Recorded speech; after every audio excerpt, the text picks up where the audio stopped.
Bom dia, que a paz do Senhor esteja sobre a sua vida.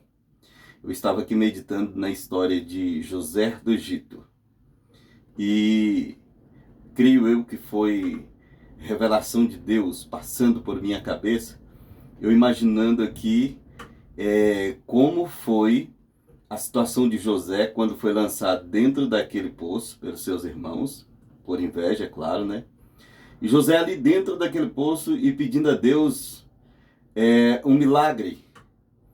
E quem sabe José fica ali imaginando qual é a forma que Deus vai usar para me tirar daqui. Porque ele sabia que ele ia sair daquele poço. Porque José conhecia a promessa de Deus para a sua vida.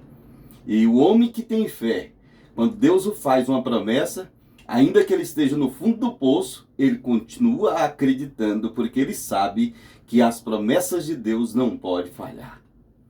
E ali ele imaginando o que Deus ia fazer. De repente, seus irmãos aparecem lá na porta do poço, né? Na boca do poço ali em cima, ele olhando para cima. E eu acredito que o coração dele se alegrou, dizendo, pensando assim, eles se arrependeram, o coração deles doeram, Deus tocou neles e eles vão me tirar daqui e vou voltar para casa e vou dar um abraço no meu pai. Porém, quando eles tiraram ele daquele poço, ele viu que eu acredito que ele ficou meio confuso. Senhor, eu pedi um milagre, mas de repente estou vendo meus irmãos me negociando, me vendendo para homens estrangeiros, para negociantes. Vou me tornar um escravo agora? Que milagre é esse? Quem sabe ele ficou meio confuso, porque há momentos na nossa vida que a gente fica imaginando, Deus, mas que isso? O que está acontecendo? Deus está agindo e a gente não entende.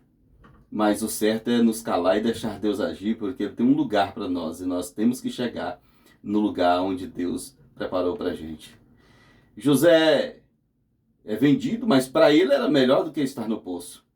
Ele chega no Egito, é vendido para Potifar, e ali Deus começa a usar ele, e ele começa a prosperar, e tudo que ele toca prospera. Quem sabe ele se alegra e diz, o meu Senhor vai me reconhecer como um homem de Deus, e vai me devolver para minha família, vai me dar uma oportunidade. Mas quando ele está almejando esse milagre, daqui a pouco ele é perseguido pela mulher de Potifar e acusado por um adultério. Ele vê tudo desmoronar de novo. Irmãos, há momentos na nossa caminhada que a gente não consegue ver o agir de Deus. Parece que tudo fica nublado. Você não consegue ver uma saída. Porque parece que quanto mais você mexe, quanto mais você tenta, mais a coisa se complica. Você já esteve nessa situação? E José, agora, além de rejeitado por seus irmãos, vendido, ele é acusado como um estrupador, né? Como um estrupador, que na verdade, eu falei do adultério, mas ele foi acusado de estupro por a mulher de Potifar. E é mandado para prisão. Quem sabe quando você já tentou tanto e alguma luz brilhou para você e você disse, não, agora eu vou. Daqui a pouco parece que você está lá na primeira estaca. Parece que tudo deu errado. Parece que Deus desistiu de você. Não, Ele não desistiu. É um processo. Eu e você estamos nessa terra passando por processos, sendo preparado para reinar com Deus. Veja o final desse desfecho. É uma história linda demais. Daqui a pouco, José, que já estava vendo uma esperança, está no fundo de um calabouço, no fundo de uma prisão. Além de escravo, prisioneiro. José naquela prisão, eu acredito que ele imagina qual vai ser a forma de Deus agir na minha vida. E Deus usou, o que eu acho engraçado é que Deus usou duas pessoas. A um ele exaltou, deu a vida, deu a liberdade, e ao outro ele abateu. A vida de um homem foi abatida no meio da história, para fazer parte da história, para que José viesse ter sua liberdade. A Bíblia diz que um daqueles homens que tiveram um sonho, José revelando seu sonho, disse a ele, para você vida, e ao outro ele disse, para você morte. E o que eu acho mais interessante na história é que quando José chega diante de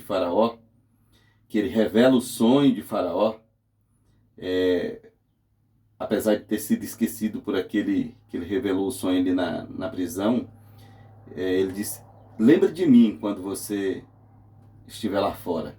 Porém, aquele homem se esqueceu.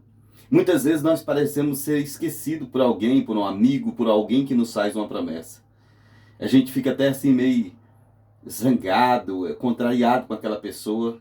Eu quero te dizer, às vezes não é culpa daquela pessoa. Foi Deus que fez esquecer, porque você ainda tem um tempo. O seu processo ainda tem um tempo para chegar ao fim.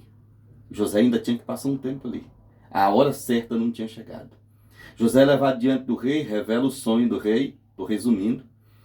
E quando ele termina, o rei disse: eu não vejo ninguém mais capaz aqui para estar diante desta grande missão.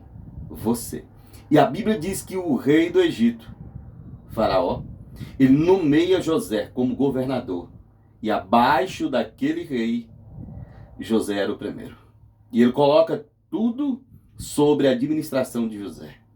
Irmão, o que mais me impressiona nessa história é o seguinte, é que no império como do Egito, na época que o Egito era um império, o Egito estava sobre as outras nações, nenhum estrangeiro poderia estar em um cargo político, porque era um momento melindroso.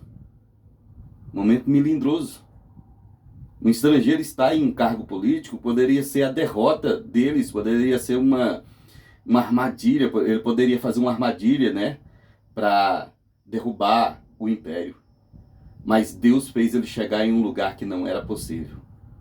E outra coisa que eu vejo é como que no Egito não havia cargo de governador. Não tinha cargo de governador, mas daqui a pouco ele é levantado como governador. É porque Deus abre porta onde não há porta. Deus cria oportunidade aonde não há oportunidade. Deus faz o impossível. Eu creio no impossível de Deus. Eu creio. E você? Aí você me pergunta, mas por que Deus fez tudo isso por José? Por dois motivos. Primeiro, para cumprir uma promessa que ele mesmo tinha feito a José. E depois, José prevaleceu firme em todo o processo, do começo ao fim. José não abandonou Deus, José não desistiu, José não foi covarde, José não voltou para trás, José não desistiu das provações. E sabe o que acontece com quem não desiste das provações? No final é aprovado, é exaltado. E é isso que vai acontecer comigo e com você. Você pode dizer, não, mas a minha luta está grande demais, já tem 15 anos, já tem 20 anos, tem 30 anos que eu luto pelo o meu casamento, tem 10 anos que eu luto pelo meu filho que está viciado nas drogas, pela minha filha que é uma prostituta, é uma devassa, por algo que me aprisiona, por uma fraqueza, por um pecado que eu sempre caio nele.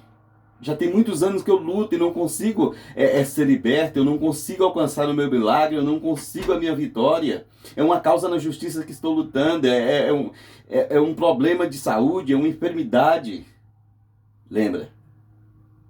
José, eu não me lembro direito agora, me parece que quando ele foi vendido, ele tinha em média de 17 anos. Quando ele veio se tornar governador, ele tinha 30 anos, ou seja, 13 anos, né? De provação, 13 anos de provação. Uma coisa eu quero te dizer, não desista. Às vezes a gente desiste por qualquer motivo, por uma palavra que ouvimos, por uma desaprovação de alguém, por uma perseguição, por um olhar. A gente desiste, a gente chuta o balde. José não desistiu por nada. Eu fico imaginando ser acusado de estuprador. Meu Deus. Que peso. Que acusação profunda. Está em uma cadeia, em uma prisão, por algo que não cometeu e vergonhoso. Eu sei que foi muito dolorido para José, mas ele venceu. Ele venceu porque ele confiou em Deus a cada passo da sua vida. Ele sabia que Deus tinha um propósito. A Bíblia diz que Deus tem um propósito. para todas as coisas na vida daqueles que o amam. Não desista. O que eu te digo nessa tarde, não desista. A vitória é sua, a vitória é minha. A minha mãe orou por mim quase 20 anos.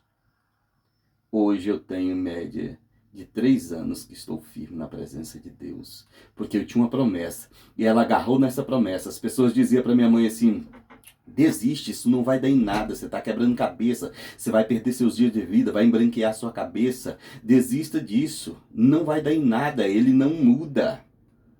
Mas ela agarrou em uma promessa que um dia Deus disse para ela que eu seria um pregador da palavra, que ele ia me libertar de todos os meus vícios, de todas as minhas situações ruins. O que te atormenta? É uma área da sua vida que você é fraco e sempre está caindo? Eu quero te dizer que até isso é um processo. Por santarrão de hoje, não. Quando ele vê alguém caindo, ele diz que é o fim. Mas Deus tem as formas de trabalhar. Deus não induz ninguém ao pecado. Mas Deus permite o homem cair para que, às vezes, áreas da vida dele, o orgulho, presunção, prepotência, seja quebrada. Até o pecado muda o homem. Porque um pecado que traz vergonha para o homem, ele vai provocando revolta no homem, até um dia ele diz: eu não quero mais, e em nome de Jesus, e ele desiste. Eu agradeço a todos. Não se esqueça, dê o like, comente, compartilhe o link, e Deus vai te abençoar. Obrigado.